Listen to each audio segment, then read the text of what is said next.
Hema committee report പുറത്തു വരുന്നു. ഇതിനോടനുബന്ധിച്ച് തന്നെ സർക്കാർ ഈ കോൺക്ലേവ് സംഘടിപ്പിക്കുന്നു. ഈ കോൺക്ലേവിൽ വലിയധികം പ്രതീക്ഷയുണ്ട്, ഈ വിഷയങ്ങളൊക്കെ പരിഹരിക്കപ്പെടാം എന്നൊരു പ്രതീക്ഷ വെക്കുന്നുണ്ട്. അപ്പോഴും ഞാൻ നേരത്തെ പറഞ്ഞതുപോലെ തന്നെ ഈ കോൺക്ലേവിൻ്റെ നയരൂപീകരണ സമിതിയിൽ ആരോപണ വിധേയരായ മനുഷ്യരുണ്ട് എന്നുള്ളതാണ്. അപ്പോൾ അത് ചൂണ്ടിക്കാണിച്ചപ്പോൾ WCC അടക്കമുള്ളവർ ചൂണ്ടിക്കാണിച്ചു കഴിഞ്ഞിരിക്കുന്നു. അപ്പോൾ അങ്ങനെയുള്ളവരെ മാറ്റണ്ടേ എന്നുള്ളതാണ് ചോദ്യം. തീർച്ചയായിട്ടും ഇപ്പോൾ WCCയുടെ പ്രവർത്തനങ്ങളെയൊക്കെ ഞാൻ വളരെ ശ്ലാഘിക്കുന്ന ഒരാളാണ്.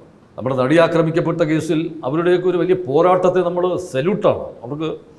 കാര്യം അവരൊക്കെ അന്ന് അത്രയും ഒരു ശക്തമായി അതിൻ്റെ കൂടെ നിന്നതുകൊണ്ടാണ് പിന്നെ ആ പ്രിയപ്പെട്ട ആക്രമിക്കപ്പെട്ട സഹോദരി ഞാനെപ്പോഴും പറയുന്നൊരു കാര്യമുണ്ട്, ഈ എന്തെങ്കിലും ഒരു അപമാനം നേരിട്ടാൽ നമ്മുടെ സ്ത്രീകൾ ആ അപമാനഭാരത്തിൽ ഇങ്ങനെ കുറ്റബോധത്തോടെ കുനിഞ്ഞിരുന്ന് സമൂഹത്തിൽ എവിടെയെങ്കിലും ഏതെങ്കിലും ഇരുണ്ട മൂലകളിൽ ഒളിച്ചിരിക്കേണ്ടവരല്ല അവർ ധൈര്യമായിട്ട് പുറത്തു വരികയും പൊതുസമൂഹത്തിലേക്ക് വരികയും തങ്ങൾക്ക് നേരിട്ട തിക്താനുഭവത്തെക്കുറിച്ച് പരാതിപ്പെടേണ്ട വേദികളുണ്ടെങ്കിൽ പരാതിപ്പെടുകയും ഒക്കെ ചെയ്യേണ്ടവരാണ്.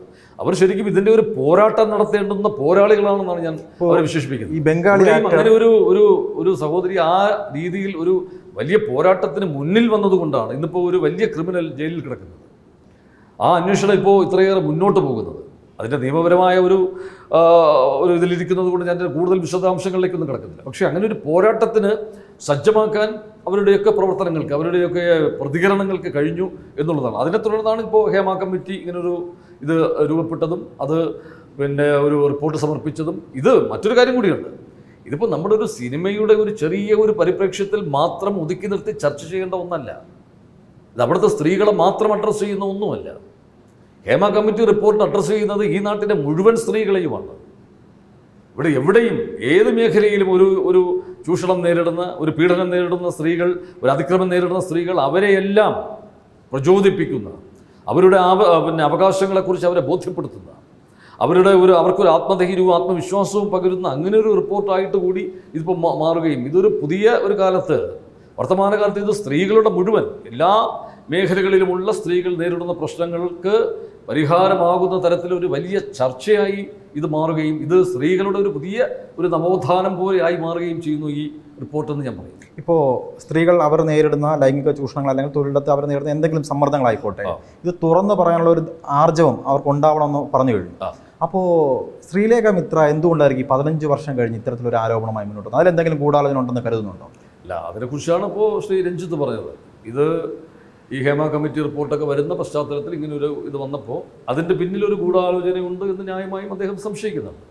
അത് വളരെ ആത്മാർത്ഥമായിട്ടാണ് അദ്ദേഹം എന്നോട് പറഞ്ഞത്. അതിൻ്റെ സത്യാസത്യങ്ങളിലേക്കോ അതിൻ്റെ വസ്തുതകളിലേക്കോ ഒന്നും ഞാൻ കിടക്കുന്നില്ല, അതൊക്കെ അന്വേഷണത്തിലൂടെ തെളിയേണ്ട കാര്യങ്ങളാണ്. പക്ഷേ ഇങ്ങനൊരു മറുപടിയാണ് ശ്രീ രഞ്ജിത്ത് എന്നോടും മാധ്യമങ്ങളോടും അദ്ദേഹം അത് പങ്കുവച്ചത്. ഇപ്പോൾ നയരൂപീകരണ സമിതിയുടെ അധ്യക്ഷനായിട്ടുള്ളത് ഷാജീൻ കരുണാണ്. സ്വാഭാവികമായിട്ടും ഒരു ചലച്ചിത്ര അക്കാദമിയുടെ നയരൂപീകരണ സമിതിയിൽ വരേണ്ടത് ചലച്ചിത്ര അക്കാദമി ചെയർമാനല്ലേ? അല്ല, ഇത് ചലച്ചിത്ര അക്കാദമിയുടെ നയരൂപീകരണ സമിതി, ഇത് സാംസ്കാരിക വകുപ്പിന്റെ ഗവൺമെന്റിന്റെ ഒരു സിനിമാ നയം. അദ്ദേഹം KSFDCയുടെ അധ്യക്ഷൻ കൂടിയാണല്ലോ. അല്ല, ഇതിന്റെ സംഘാടന ചുമതലയുടെ ഒരു ഇത് കൊടുത്തിരിക്കുന്നത് KSFDCക്കാണ്. പക്ഷേ ഇത് ഗവൺമെന്റിന്റെയാണ്. ഗവൺമെന്റിന്റെ ഒരു സിനിമാ നയം രൂപീകരിക്കുന്നതിന് വേണ്ടിയാണ് ഈ സിനിമാ കോൺക്ലേവ്. അവിടെ ഈ എല്ലാ കാര്യങ്ങളും സമഗ്രമായി ചർച്ച ചെയ്യും. തീർച്ചയായിട്ടും അവിടെ KSFDC ചെയർമാൻ എന്ന രീതിയിൽ ശ്രീ ഷാജി എൻ കരുൺ സാർ, അദ്ദേഹമാണ് അതിൻ്റെ ഒപ്പം അക്കാദമിയുടെയും ഒക്കെ ഒരു പ്രാതിനിധ്യം അതിനകത്തുണ്ടാകും. അല്ല, അക്കാദമി ചെയർമാൻ അല്ലേ വരേണ്ടതെന്നാണ് ചോദ്യം. ഇപ്പോൾ സംഘടനാ ചുമതല ഉണ്ടായിരിക്കുമ്പോൾ കമലടക്കമുള്ള ഇടതുപക്ഷ സംവിധായകർ ഇതിനെതിരെ രംഗത്ത് വന്നിരിക്കുകയാണ്. ഇപ്പോൾ പിന്നെ KSFDCക്കാണ് അതിൻ്റെ ചുമതല. മറ്റ് വിശദാംശങ്ങളിലേക്ക് അത് വരുമ്പോൾ കൂടുതൽ വ്യക്തത വരുമ്പോൾ അതിനുശേഷം എനിക്ക് അതിനെക്കുറിച്ച് ഒരു പ്രതികരണം പറയാൻ പറ്റും. ഇപ്പോൾ ഈ ഹേമ കമ്മിറ്റി റിപ്പോർട്ട് തന്നെ 4.5 വർഷം വൈകിയാണ് വന്നത്. അത് നടപ്പിലാക്കിയതും അത് വരുന്നതും ഇടതുപക്ഷ സർക്കാരിൻ്റെ കാലത്താണെന്നുള്ളതാണ്.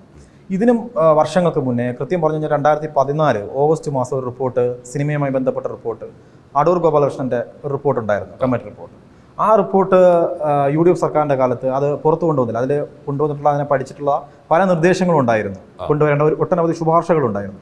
ആ ശുപാർശകളൊന്നും തന്നെ UDF സർക്കാരിന് നടപ്പിലാക്കാൻ കഴിഞ്ഞിട്ടില്ല എന്നുള്ളതാണ്. പ്രധാനമായിട്ടും സിനിമാ സംഘടനകളെക്കുറിച്ച് പഠിച്ച ഒരു റിപ്പോർട്ടായിരുന്നു. സിനിമ നിർമ്മിക്കുന്നത് തൊട്ട് സ്ക്രീനിലെത്തുന്നത് വരെയുള്ള എന്തൊക്കെയാണ് പ്രശ്നങ്ങൾ, സംഘടനകൾ തമ്മിലുള്ള പ്രശ്നങ്ങൾ, അതൊക്കെ പരിഹരിക്കാൻ ഒരു ഏകജാലകം എന്നുള്ള രീതിയിൽ ഒട്ടനവധി നിർദ്ദേശങ്ങൾ കൊണ്ടുവന്നിരുന്നു.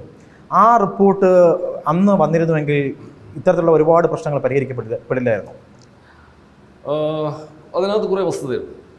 ഇപ്പോൾ ഈ സിനിമാ മേഖലയിൽ നമുക്ക് ഒരുപാട് പ്രശ്നങ്ങളെക്കുറിച്ചൊക്കെ പറയുമ്പോഴും സിനിമാ മേഖലയുടെ കാര്യത്തിൽ ഒരു നേരിട്ടുള്ള ഒരു നിയന്ത്രണമോ ഒരു ഇടപെടലോ ഒന്നും ഇപ്പോൾ സർക്കാരിന് അത്രയേറെ സാധ്യമല്ലാത്ത രീതിയിൽ സിനിമ എന്നത് സർക്കാരിന് അങ്ങനെ നേരിട്ട് നിയന്ത്രണമുള്ള ഒരു മേഖലയല്ല.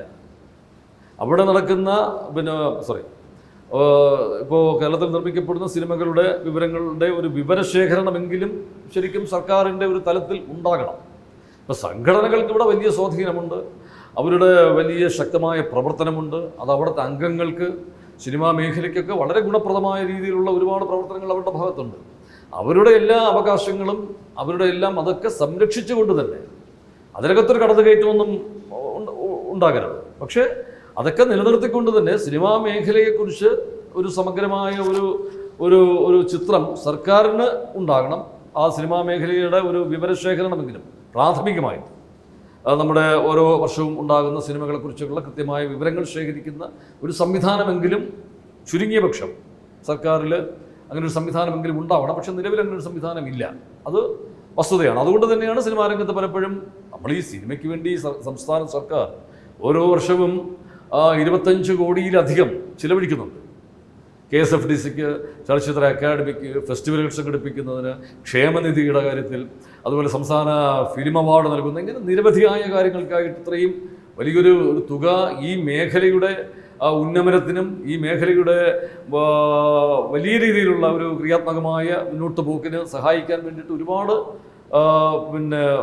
ബഡ്ജറ്റ്, ഒരുപാട് തുക ഇതിനു വേണ്ടിയിട്ട് ഗവൺമെൻറ് വിനിയോഗിക്കുന്നുണ്ട്. പക്ഷേ ആ മേഖലയിൽ ഗവൺമെൻറ്റിന് പലപ്പോഴും ഫലപ്രദമായി ഇടപെടാൻ പറ്റാതിരിക്കുന്നത് ഇത്തരം ഒരു സംവിധാനത്തിൻ്റെ ഒരു അപാകതത്തിന്. അത് തന്നെയാണ് ശ്രീ അടൂർ ഗോപാലകൃഷ്ണൻ സാറും ഒക്കെ അന്ന് ഇത് ചൂണ്ടിക്കാണിച്ചത്. അദ്ദേഹം അതിനകത്ത് കുറച്ചുകൂടി കടന്ന ഒരു രീതിയിൽ അദ്ദേഹം ചില പ്രതികരണങ്ങൾ നടത്തുകയും ഇത് ഇവിടെ ഒരു സിനിമ റെഗുലേറ്ററി അതോറിറ്റി ഉണ്ടാവുകയും അത് പൂർണ്ണമായും സിനിമാ രംഗം ഈ സർക്കാരിൻ്റെ നിയന്ത്രണത്തിലാവുകയും ഒക്കെ വേണം എന്നുള്ള ഒരു വലിയ നിഗമനത്തിലാണ് അദ്ദേഹത്തിൻ്റെ റിപ്പോർട്ട് സമർപ്പിക്കപ്പെട്ടത്. പക്ഷേ അത് പിന്നീട് വലിയ രീതിയിൽ ചർച്ച ചെയ്യപ്പെടുകയോ അതിന്മേൽ എന്തെങ്കിലും ഒരു തീരുമാനം ഉണ്ടാവുകയോ ഒന്നും ചെയ്തതായിട്ട് എൻ്റെ അറിവിലില്ല. ഇല്ല, UDF സർക്കാർ അത് നടപ്പിലാക്കാൻ കഴിഞ്ഞില്ല എന്നുള്ളതാണ്. അതെ. അപ്പോൾ അങ്ങനെ ഇരിക്കുമ്പോൾ ഈ ഹേമ കമ്മിറ്റി റിപ്പോർട്ട് വരുമ്പോൾ ഇത് വൈകിപ്പിച്ചു അല്ലെങ്കിൽ ഇത് പൂഴ്ത്തിവെച്ചു എന്ന് പറഞ്ഞ് ഇന്ന് പ്രതിപക്ഷം ആരോപിക്കുന്ന ഇതേ പാർട്ടിക്കാരല്ലേ അന്ന് ഭരിച്ചത്? ആ റിപ്പോർട്ട് കൊണ്ടുവരാൻ അവർ മനസ്സ് കാണിച്ചില്ലല്ലോ. അതൊക്കെ നിങ്ങൾ അതിൻ്റെ രാഷ്ട്രീയമൊക്കെ നിങ്ങൾ അവരോട് ചോദിക്കണം. ഞാനൊരു രാഷ്ട്രീയ പ്രവർത്തകനല്ലാത്തത് കൊണ്ട് എനിക്ക് അത്തരം ചോദ്യങ്ങൾക്കൊന്നും എനിക്ക് മറുപടി പറയാൻ പറ്റില്ല. എനിക്കിപ്പോൾ എൻ്റെ മുമ്പിലുള്ള അക്കാഡമിയുമായിട്ട് ബന്ധപ്പെട്ട അല്ലെങ്കിൽ ഇതുമായിട്ടുള്ള ബന്ധപ്പെട്ട കാര്യങ്ങളെക്കുറിച്ച് ചോദിച്ചാൽ ഞാൻ പറയാം.